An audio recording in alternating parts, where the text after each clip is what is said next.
Welcome to the Civic Sounds, a podcast by the American Corner Moi. Enjoy great conversations.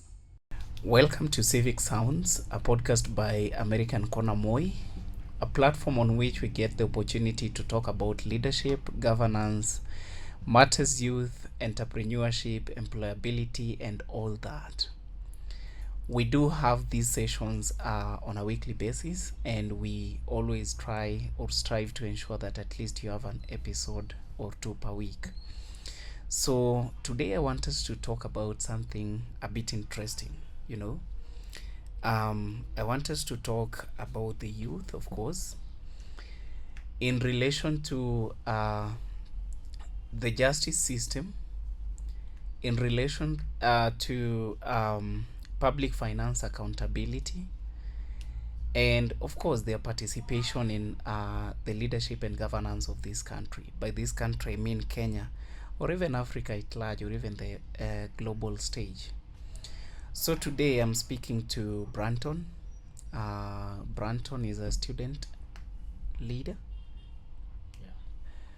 and a law student at the University of Nairobi. So Branton, I know I've briefly introduced you, but you can introduce yourself and then you tell us, aside from being a student, what else do you do? Thank you very much, Cavin. Mm-hmm. I'm really esteemed and proud as well to Yeah. be part of this podcast today. So briefly, I'm a student lawyer at Mhm. the University of Nairobi. I'm also a researcher. I do a lot of research on matters access to justice and youth leadership. Yeah. Okay, you research as Branton, or you're attached to an institution? I do research as Branton Komba, Mhm. but I publish with a platform known as Juris Vista Africa. Okay. Yes. Okay. Yeah. So Branton, now that you're a lawyer and we see everything that is going on, and I think we are a bit lucky that we have a generation that is a bit informed. We have a generation that don't just do things. So what have you researched so far that you can actually table and say, this is what my research says in terms of the justice system, against, or not against, but the youth and the justice system? Okay, very well. The interrelation between the youth and the justice system is quite interesting Mm-hmm. because a lot of youth don't really seem to get access to justice Yeah. unless the matter is really publicized one. Mm-hmm. However, there are various avenues to access Published justice. or publicized? Publicized. Oh yeah. Yeah. Like the Mhm. ones which have gotten extreme social Attention. media attention. Yeah. For instance, recently there was a case at the Kahawa Law Courts, Yeah. and also For the another- Mawego 8. Yeah, and also another one in Nanyuki as well. Okay. But there are cases which do not get the limelight. Yeah, sure. So such cases, the youth can still access justice Yeah. if they are well informed about the justice system. Yeah. So Kenya has a framework for free legal aid. There's a national legal aid service. Mm-hmm. So what happens is It is called National National Legal Aid Service and NLAS. National Legal Aid Service. Yes. Mm. So National Legal Aid Service provides pro bono legal services Mm-hmm. for individuals who have been faced with various let me say Challenges. charges and legal challenges. Mm. So what happens, you apply Mhm. for that, Mhm. and it is not a sure thing that you'll get it. It is Mm. discretionary Mm. based on a number of factors. Of course, one of the issues they look at before they give you that is if you are likely to get substantial injustice if you're not given legal representation. Mm. Yeah, and NLICE is under, I think, the State Department of Justice. Mm-hmm. There are also private and non-state actors that deal with access to justice. For instance, there is Kituo cha Sheria, on Agwings Kotek Road. Also there's a Pro Bono Institute of Kenya. Yeah, It's called the Pro Bono Institute of Kenya. Yes, Pro Bono Institute of Kenya. I think also the Kenya Human Rights Commission have legal aid. There's also another one called Amka Justice Initiative. Yeah, and quite a motley of them. Okay. So what you do, you just go to them. You can go to their offices physically. Kituo cha Sheria is off Oledume Road on Agwings Kodek. So you just go there and you tell them that okay, I'm being faced with these charges and this, and they'll see how they'll help you. Yeah. So if your case is really serious, they'll recommend you to their volunteer advocates. They have volunteer advocates, I think around 5,000 across the whole country. So you'll be sent to their volunteer advocates and they'll guide you. They might give you legal representation, or there's also that aspect of self-representation, but they'll guide you on how to do it. They'll perhaps help you prepare the court documents and all that. So when the youths are faced with such hurdles, they shouldn't lose hope, because perhaps other people say lawyers are expensive. And some are quite expensive, but there is free legal aid services for the ones who need it. So this happens to only people who've been faced by, let's say, everything that has been going on in the country. What about somebody who, let's say I want to sue someone? Can they help me? Yes, they can. So I've Pro bono still. I've had the opportunity to work at Kituo cha Sheria. We had quite a large number of cases where we did that. So I was stationed at the Department of Employment and Labor and now rent matters. So there's usually a lot of cases whereby people are perhaps terminated unlawfully. So you just go there, tell them your grievances, they write it down, and then they guide you the way forward. They can also send you to their volunteer advocates as well, or they will help you to represent yourself, but they will prepare for you. They'll guide you how to prepare the various court documents, from the submissions to all that. So they'll even pay for you the court fees. Now the court fees you'll chip in, because they're not quite expensive. They are quite affordable. Depending on the case that you're... No, not really depending on the case. It depends with so most of the court fees are usually per document. So if you're uploading a document, let's say it's a memorandum of claim, it has a fee. So if you're uploading a memorandum of claim, perhaps it will be, let's say, 300 shillings only. And that's it. So you'll do that, and then you'll be given the court dates, and then you'll also go and attend court at their offices. They'll facilitate that's if the court is virtual. So they'll facilitate that, and So in short, you're saying that the young people have access to justice. There's an avenue for access. They have an avenue for access to justice. So we've seen everything that has been going around, and you see there has been that discontent among the young people. And one of the barriers, I've had people sometimes say, "Oh, uko na lawyer, unaelewa?" Before you say that, make sure you have a lawyer. So they don't have to have a lawyer. You don't have to have a lawyer. All right. So tell me, there is this thing that the young people started, etio kusalimia viongozi, and all that. I don't know, do you have a picture like of what that thing was supposed to achieve? That was quite an interesting phase. That was last year, I guess. Last year. So numbers were leaking, and phone numbers. We were getting to salimia viongozi. I think the main essence of that was to somehow pump some sense into these leaders, because the public participation phase had already happened, and very few public input was actually mirrored on the final draft. Yeah. So what other avenue could people have? Just go and tell them direct. Yeah. And perhaps they could get some sense out of it, but I don't think they did, because they still passed the bill nevertheless.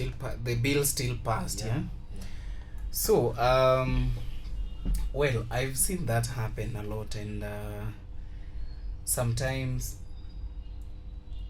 I've had people ask, like, whose money is this that we are fighting for? You know, and even if we fight for it and we get it, or we claim it or reclaim it, who is it going to help? Is it going to help me and all that? What could you tell such people who think that when we reclaim public money, it is not going to help us, or it's not going to help them, especially the young people?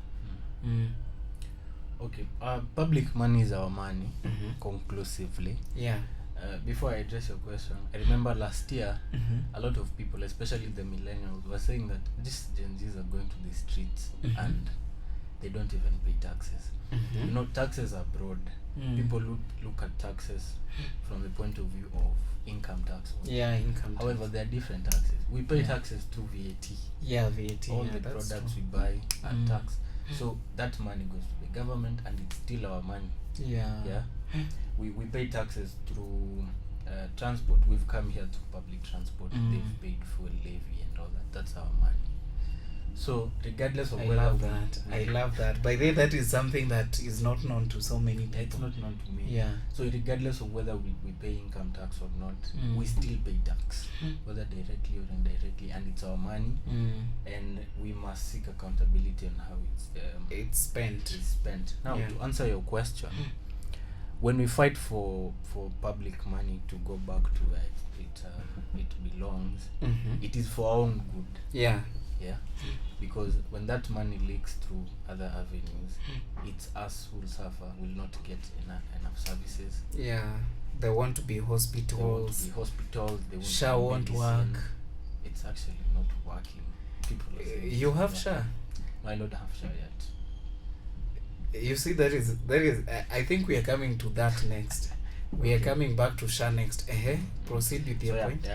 We won't have the expected standard of services.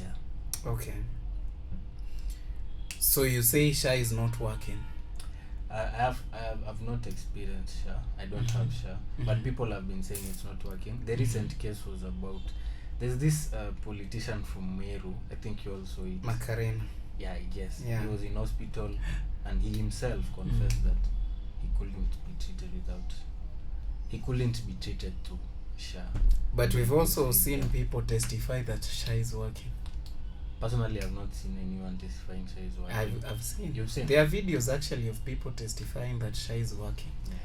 But the publicized part of it is that it's not working according to what we consume. It might be working as well.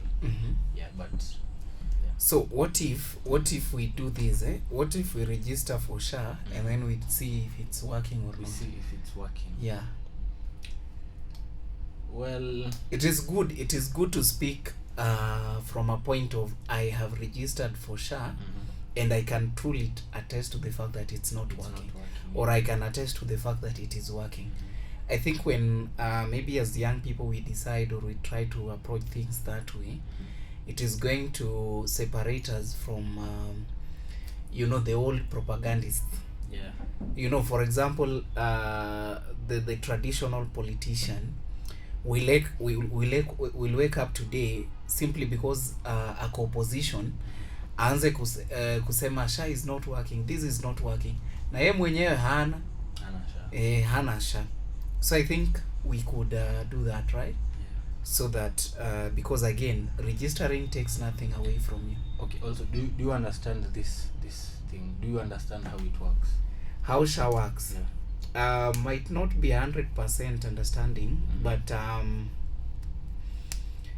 honestly, I know the implementation of SHA has been having a bit of challenges here and there, perhaps because it's a new system. But from where I see it, and this is something I say without mincing, from where I see it, I still believe that NHIF had no problem. There was no any issue with NHIF. In fact, the only issue that was with the NHIF was administrative, not structural.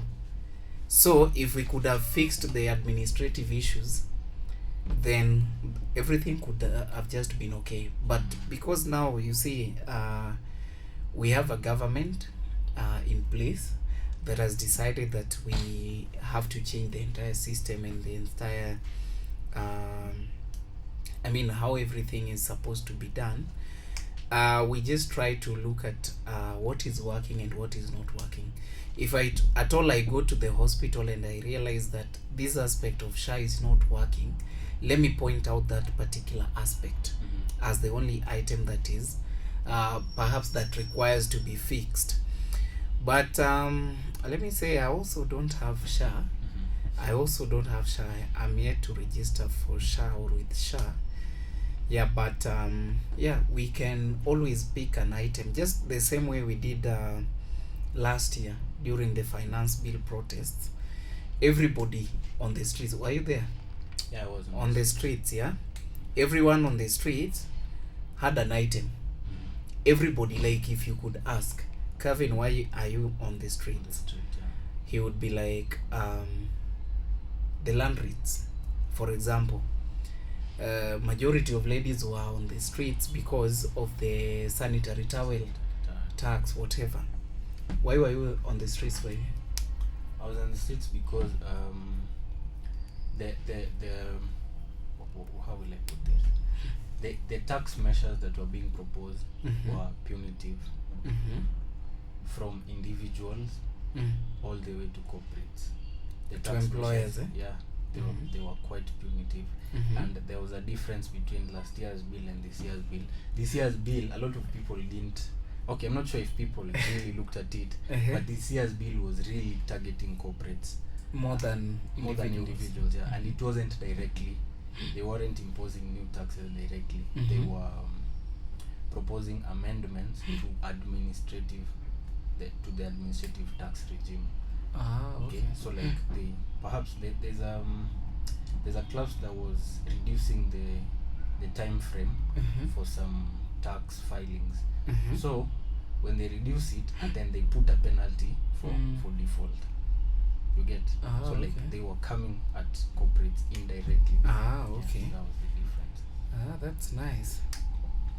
So far so good. Between 2022, last year and now, because that is the time that we saw like the youth publicly and largely involved in ensuring accountability, especially financial accountability and even leadership accountability. Do you think they have achieved anything so far? The youth? Well, I really don't have the actual facts on that. But I want to be. You are on the streets, you yourself. Yeah, I want to. So you can assess yourself against the things that you are demanding for.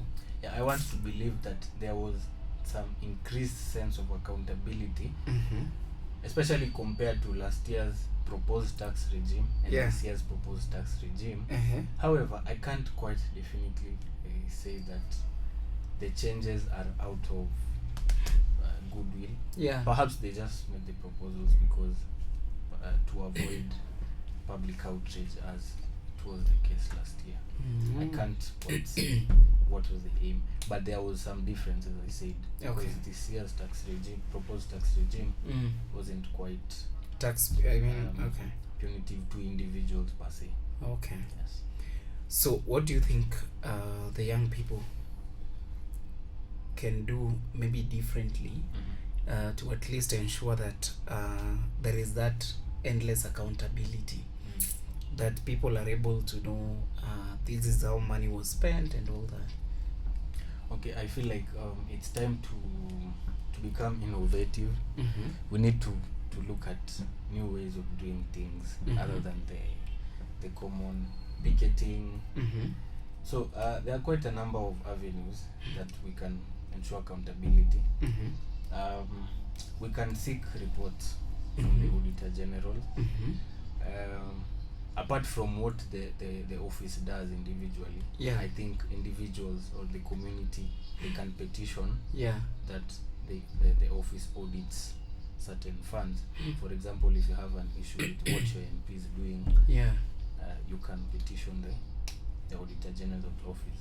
Yeah. Also, another thing you can use. So we need to start petitioning the Auditor General's office directly. Yeah, we can do something like that. Mm.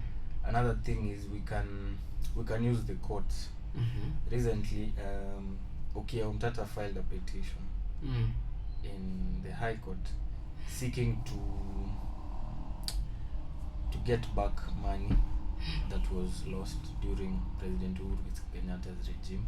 Mm-hmm. So in the petition, he seeks to get 4.3 trillion from President Uhuru Kenyatta, and I think 2.3 trillion from President Ruto right now. So we can use such avenues, because when the courts will issue orders on that, that's when, if the petition will succeed, that's a court order.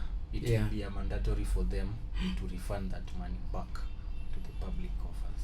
So are you sure they are going to respect the court orders, because or obey the court orders, because that has also been a challenge. So in a scenario where they fail to obey the court orders, what else can we do? In a scenario where they fail to obey the court orders, hey, that's really interesting. That's an insult. That's an insult on the Constitution. To our systems.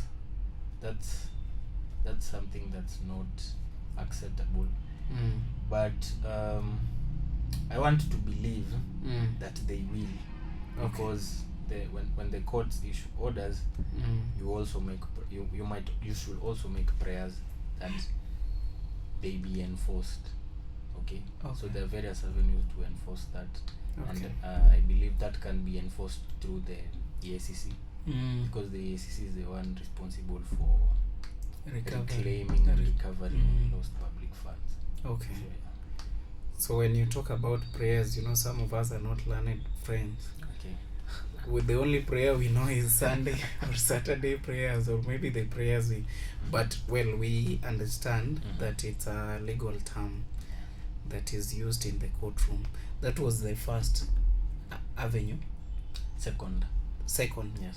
There is the petitioning to the AG and to the courts. And the courts. Yeah.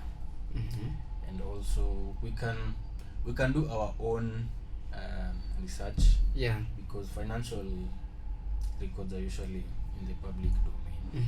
Most of them, I want to believe so. Okay. We can do that, and we can go directly to this CTF boards and demand accountability for it.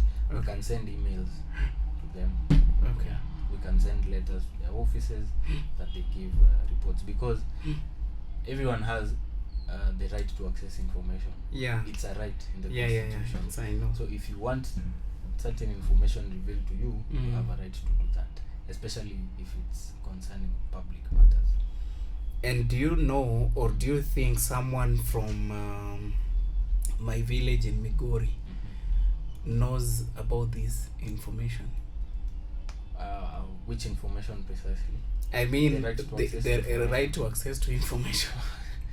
Okay, I don't know. I don't know really well, but I want to believe the people who do public sensitization on constitutional rights also touch on this, especially when people are doing community engagement on issues to do with accountability. I want to believe they touch on that. However, for the ones who don't know, I believe through this now they'll know. They'll get to know. Yes, they have a right to access information, and it's not through, not only to the public offices. Yeah. Everywhere. You have the right to access information everywhere. So you can start at where you are.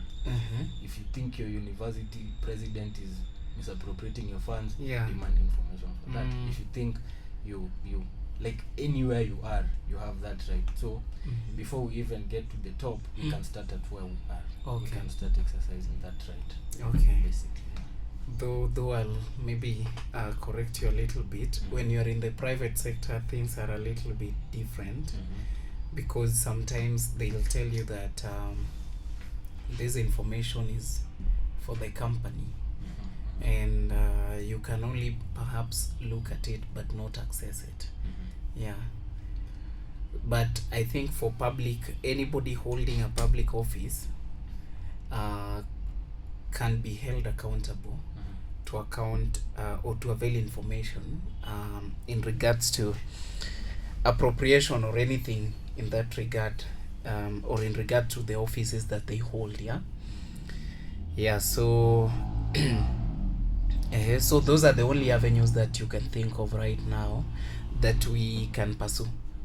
There are a lot of avenues you can pursue to demand accountability, but these ones are the most basic, which the youth can factor on and get results.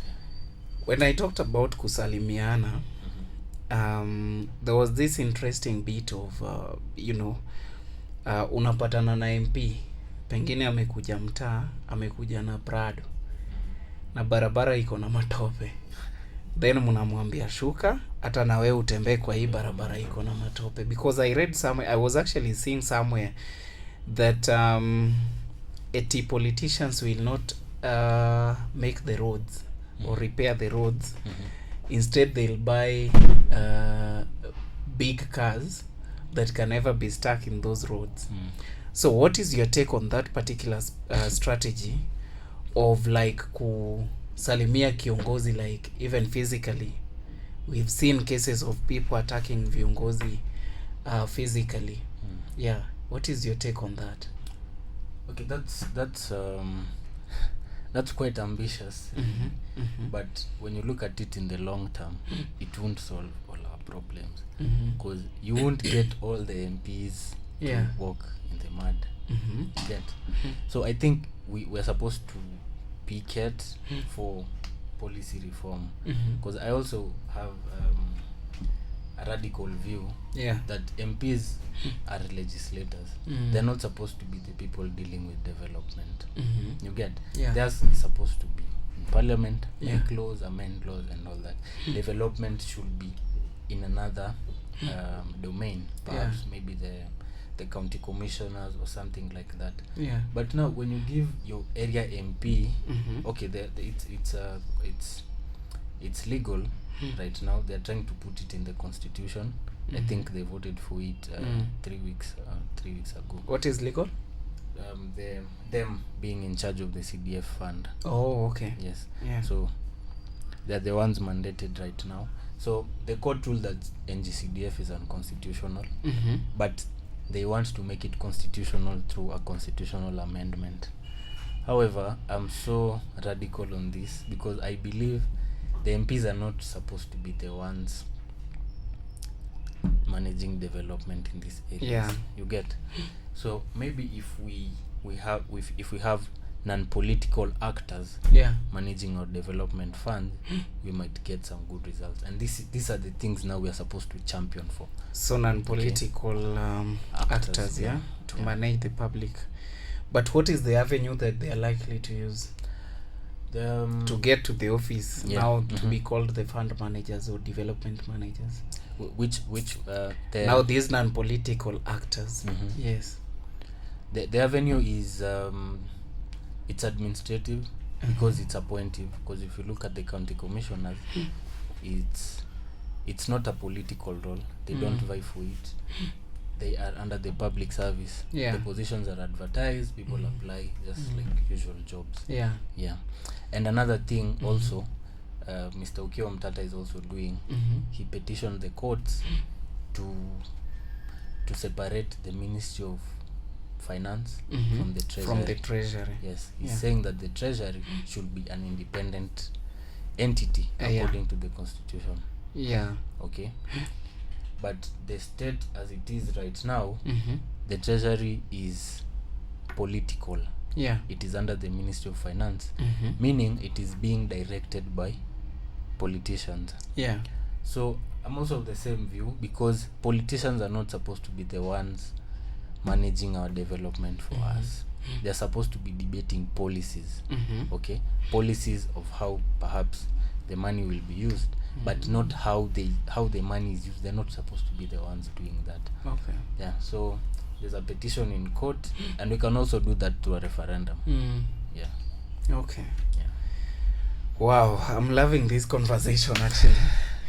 Yeah, I didn't know you have like all this wealth of knowledge. Sorry to say, because I find this conversation informative, Yeah. and I think these are some of the information that young people out there do not, or either they know but they overlook, or they just not aware that they exist. And now that you're a lawyer, see, ignorance is a criminal offense. Yeah. It's Ignorance. not really a criminal offense, but Uh-huh. ignorance is not a defense in law. Uh-huh. You cannot do something out of ignorance and say I didn't I'm know. not guilty because I didn't know. Uh-huh. We don't do that there. Oh, okay. Yeah, so I think I find them good. So, the other thing I wanted to say before, or maybe just to ask you before, even as we come to the end of this conversation, Yeah. is we are headed to elections, Yes. right? Yes. And I know there are quite a handful, millions of young people, especially the Gen Zs, who are yet to register as voters.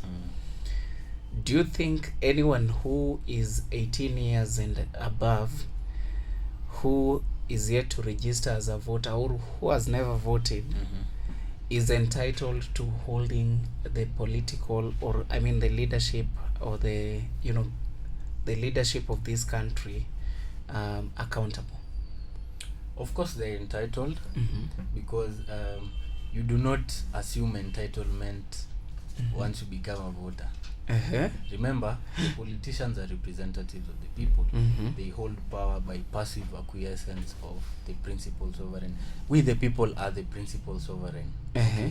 So it does not matter whether you are a voter or not, because even a 16-year-old has, or rather is entitled to political views, and they can as well as hold their leaders accountable. Mhm. So it is not really a matter of whether you have registered as a voter or not to be able to hold them accountable. Nimeuliza Yes, I get you, but I'm getting there. It's not a matter of whether you've registered or not. Uh-huh. However, I believe that when you register as a voter, it adds on more weight, Mhm. because now you've introduced the sanction part. You're like, do this or I vote you out. Okay. Yes.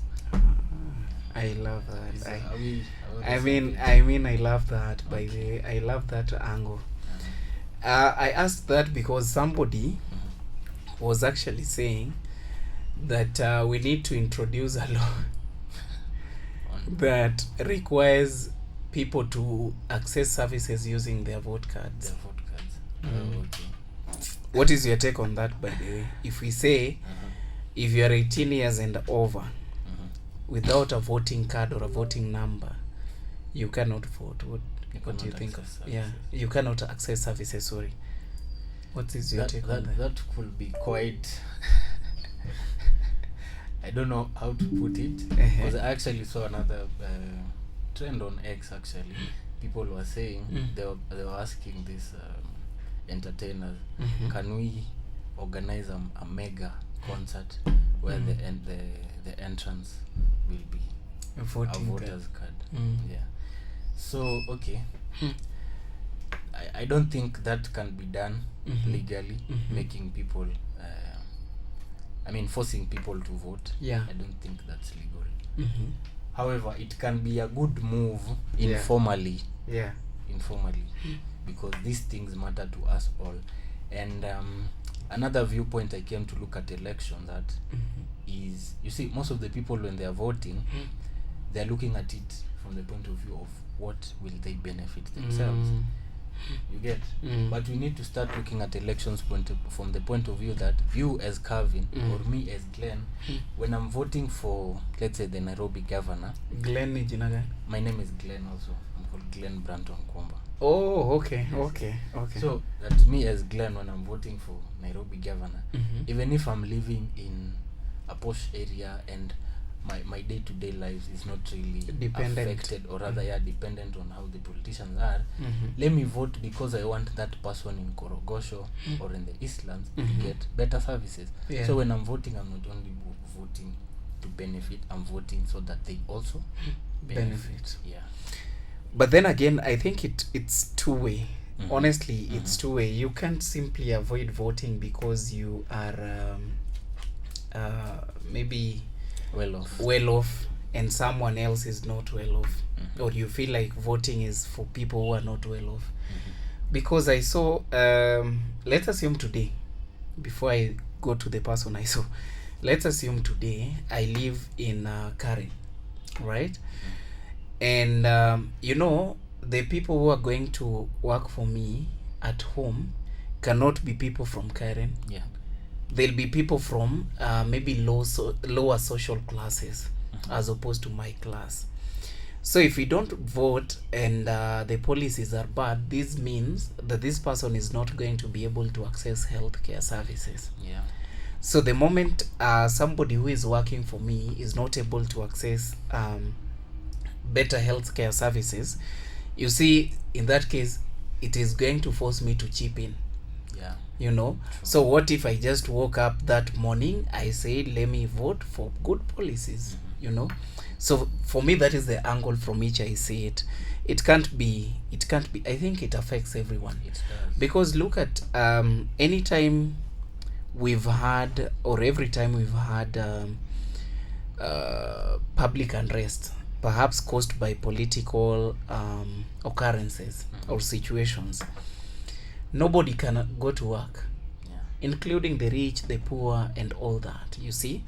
So for me, if you ask me, I would definitely say that everybody needs to vote. Yes. Yeah, and even as we vote again, maybe just for the people who are viewing this video, even as we vote, I know traditionally we've always elected leaders based on who knows how to abuse the opponent best, and who knows how to talk, to make the loudest noise.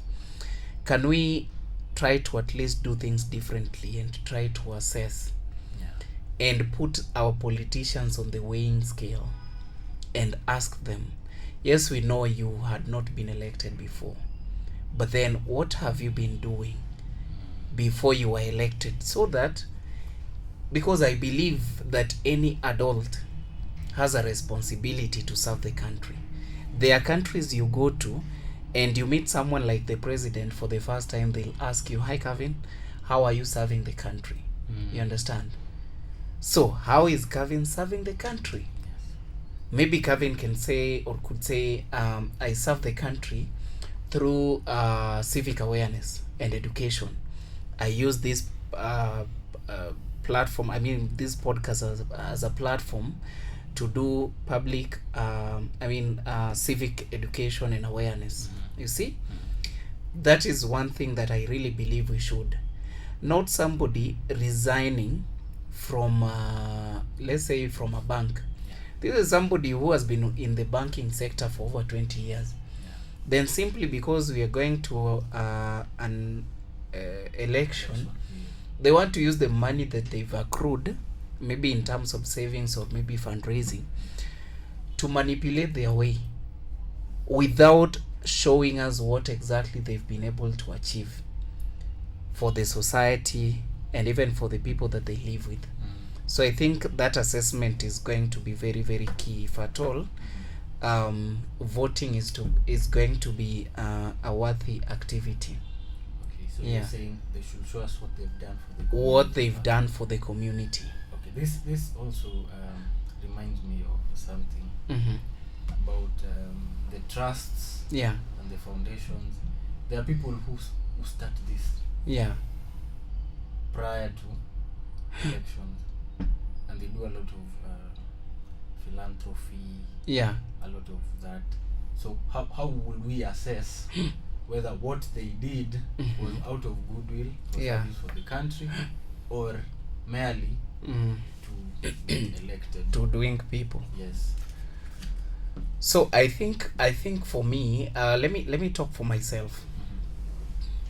Because I think for over 5 years now, I've been actively engaged in employability skills development trainings.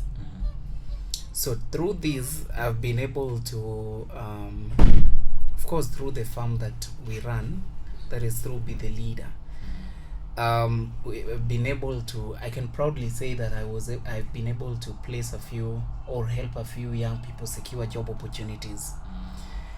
I am not doing this because it is 2025, almost 2027. You understand? I am doing this because I feel like it's a calling, or it's a purpose that I'm serving, or it's a skill that I have that I'm using to serve the society or the public. You understand? So we have to be skeptical of people who only do things when it's around election period. Also, when it comes to the issue of trust and foundations, I know in most cases every politician want to open a foundation immediately or almost to election. They want to open a foundation or a trust. I know they help a lot here and there, but not all of these trusts and foundations are used for the intended purposes. Yeah. So, Branton, as we come to the close of this conversation, just tell us briefly about the. I know you guys have a project that you're running. Tell us briefly about that project. Okay, so the project we're doing is under the umbrellaship of Kektil. So we are running a project called Wazi na Uwajibikaji, which translates to transparency and accountability. So the aim of this project is to create public awareness. Public awareness on matters of good governance, public finance, and justice systems, and the interrelatability of both. Okay, how do we have good governance, or how do we ensure we'll have good governance in the management of public finance, and how will we get redress legally to the justice systems when there's failure of good governance in the management of our public finance. So we are going around universities, high schools, primary schools, educating the masses as well as the local communities in the barazas and all that, to just create that public awareness and inspire action. Yes. Perfect. This is running from. It's been running, right? Yeah, it's been running. Up to when? Running.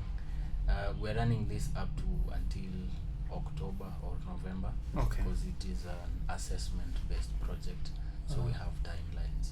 Okay. Yes. All right. And now to your parting shots to anybody who is viewing this video. Yeah. What would you like to tell them? Okay, I'd like to urge all of us to take action. Take action in demanding good governance. Take action in demanding accountability. Take action in demanding that things be done the right way constitutionally. Of course, we're in the wake of so much unconstitutional actions. There's so much disorder. So let us take it into our hands to demand things be done in the right way. And finally, on that point of voting, let us all register as voters, because our vote will count. And lastly, let us avoid ignorance. Let us look into all these things that need to be looked at.